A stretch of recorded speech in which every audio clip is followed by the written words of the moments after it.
Praise the Lord. अच्छा, जब हम परमेश्वर के बारे में सोचते हैं तो कई बातें मन में आती हैं। उनका प्रेम, उनकी शक्ति, उनकी बुद्धि, पर एक गुण है जो इन सबसे ऊपर है, सबसे ज्यादा शानदार और कह सकते हैं भययोग्य भी, और वो है परमेश्वर की पवित्रता। तो चलिए आज हम बाइबल के पन्नों में से परमेश्वर के इसी स्वभाव को, उसकी पवित्रता को एक कहानी की तरह समझने की कोशिश करते हैं। देखिए, स्वर्ग में परमेश्वर की मौजूदगी में लगातार क्या गूंजता है? यही घोषणा, पवित्र पवित्र पवित्र। अब एक बात पर गौर कीजिए, ये जो पवित्र शब्द है इसे 3 बार दोहराया गया है। 3 बार। बाइबल में परमेश्वर के किसी और गुण के लिए, चाहे वो उनका प्रेम हो या उनकी बुद्धि, ऐसा कभी नहीं कहा गया। इससे पता चलता है कि पवित्रता सिर्फ परमेश्वर का एक गुण नहीं है, ये तो उनके पूरे वजूद का, उनकी पूरी पहचान का केंद्र है। तो सवाल उठता है कि इस पवित्रता का असल में मतलब क्या है ना? क्योंकि जब हम पवित्रता शब्द सुनते हैं तो हमारे दिमाग में क्या आता है? शायद अच्छा इंसान होना, पाप न करना, नैतिक रूप से शुद्ध रहना। ये सब सही है, पर यह पूरी तस्वीर नहीं है। बाइबल के हिसाब से इसका मतलब कहीं ज्यादा गहरा है, कहीं ज्यादा बुनियादी। तो आइए इसकी जड़ों तक चलते हैं और समझते हैं। पुराने नियम में जब हम देखते हैं तो पवित्रता के लिए एक इब्रानी शब्द इस्तेमाल होता है, कादोश, और इसका जो मूल मतलब है वो है अलग किया हुआ, सबसे अलग, सबसे जुदा। तो जब बाइबल कहती है कि परमेश्वर पवित्र है तो वो ये कह रही है कि परमेश्वर अपनी बनाई हुई हर चीज से, पूरी सृष्टि से एकदम अलग है। वो सर्वोच्च है, अनोखा है, उसकी तुलना किसी से हो ही नहीं सकती। वो तो अपनी एक अलग ही लीग में है। अच्छा, तो ये अलग होने का जो आइडिया है ये नए नियम में भी हमें देखने को मिलता है, पर एक नए फोकस के साथ। यहाँ एक यूनानी शब्द इस्तेमाल होता है, हागियोस। इसका मतलब भी अलग होना ही है, पर यहाँ जोर इस बात पर है कि पाप से अलग होना और परमेश्वर के लिए पूरी तरह से समर्पित हो जाना। और दिलचस्प बात यह है कि ये शब्द सिर्फ परमेश्वर के लिए नहीं, बल्कि हम विश्वासियों के लिए भी इस्तेमाल किया गया है, जिन्हें परमेश्वर ने अपने लिए अलग किया है। अब सोचिए, परमेश्वर की इस जबरदस्त पवित्रता का सामना करना कैसा महसूस होता होगा? इसका जवाब हमें यशाया नबी के अनुभव से मिलता है। जैसे ही उसने परमेश्वर की उस पवित्र महिमा की एक झलक देखी, उसे तुरंत अपनी अशुद्धता का, अपने पाप का इतना गहरा एहसास हुआ कि वो डर के मारे चिल्ला उठा, हाय मुझ पर, मैं नाश हुआ। परमेश्वर की सिद्ध पवित्रता एक आईने की तरह है जो हमारी सारी कमियों और पाप को एकदम साफ साफ दिखा देती है। और यशाया का यही अनुभव हमें हमारी कहानी के सबसे बड़े संघर्ष की तरफ ले जाता है। एक तरफ है सिद्ध पवित्र परमेश्वर और दूसरी तरफ है ये पापी संसार, और इन दोनों के बीच एक बहुत बड़ी गहरी खाई है। और ये कोई किताबी बात नहीं है, ये कोई थ्योरी नहीं है, ये असल में हम इंसानों की सबसे बड़ी मुश्किल, सबसे बड़ी दुविधा है। बाइबल में यशाया की किताब में ही लिखा है कि हमारे पापों ने हमारे और परमेश्वर के बीच एक दीवार खड़ी कर दी है, एक दूरी बना दी है। देखिए, परमेश्वर का स्वभाव ही इतना पवित्र है कि वो पाप की मौजूदगी को बर्दाश्त नहीं कर सकता। अब ये उनकी कोई क्रूरता नहीं है, नहीं, ये तो उनकी सिद्धता का नतीजा है। इसे ऐसे समझिए जैसे तेज रोशनी और घना अंधेरा, क्या वो एक साथ रह सकते हैं? बिल्कुल नहीं। तो फिर सवाल यह है कि इस गहरी खाई को पार कैसे किया जाए?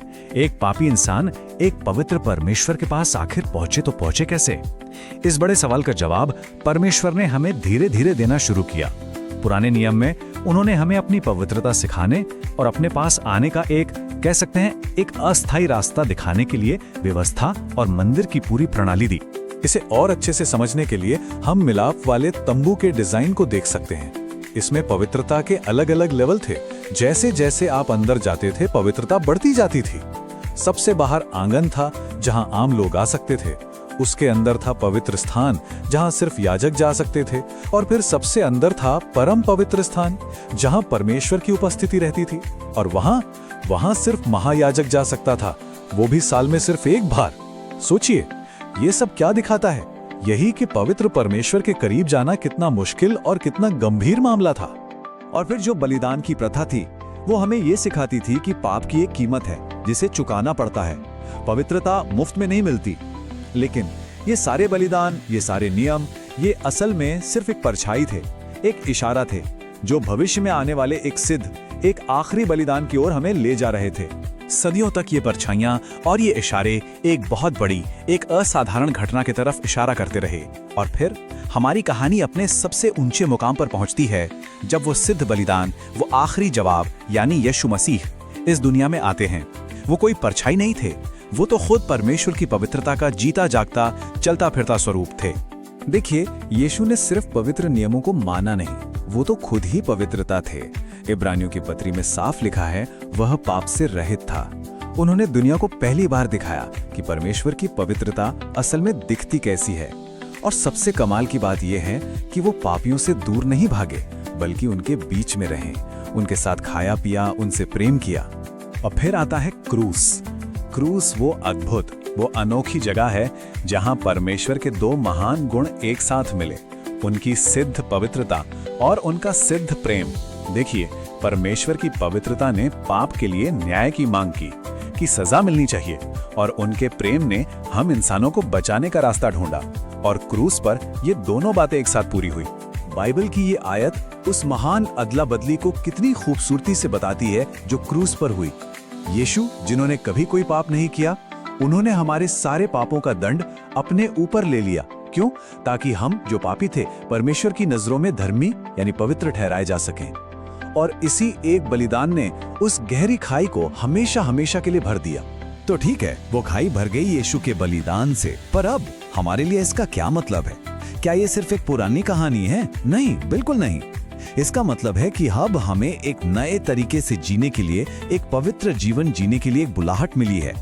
और ये पवित्र जीवन जीने का मतलब दुनिया से भागकर कहीं पहाड़ों पे चले जाना नहीं है। नहीं, इसका मतलब है इसी दुनिया में रहते हुए परमेश्वर के लिए एक अलग जीवन जीना।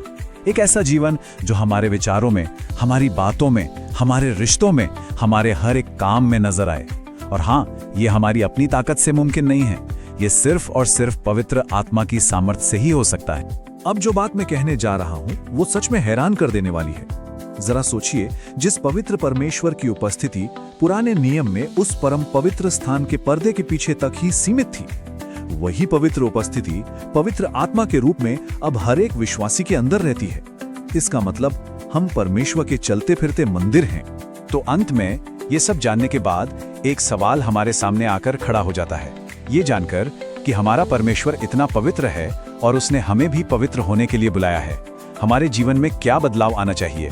ये एक बहुत ही जरूरी सवाल है और इस पर हम सबको गहराई से सोचना चाहिए। एक बात याद रखिए, परमेश्वर की पवित्रता जो कभी हमें डराती थी, जो हमें उनसे दूर करती थी, वही पवित्रता अब यीशु मसीह की वजह से हमें उनके करीब खींचती है। ये हमें डराने के लिए नहीं, बल्कि हमें बदलने और एक कभी ना खत्म होने वाली आशा देने के लिए है। और इसी खूबसूरत आशा पर मनन करते हुए अगली बार और एक नई टॉपिक के साथ फिर मिलेंगे।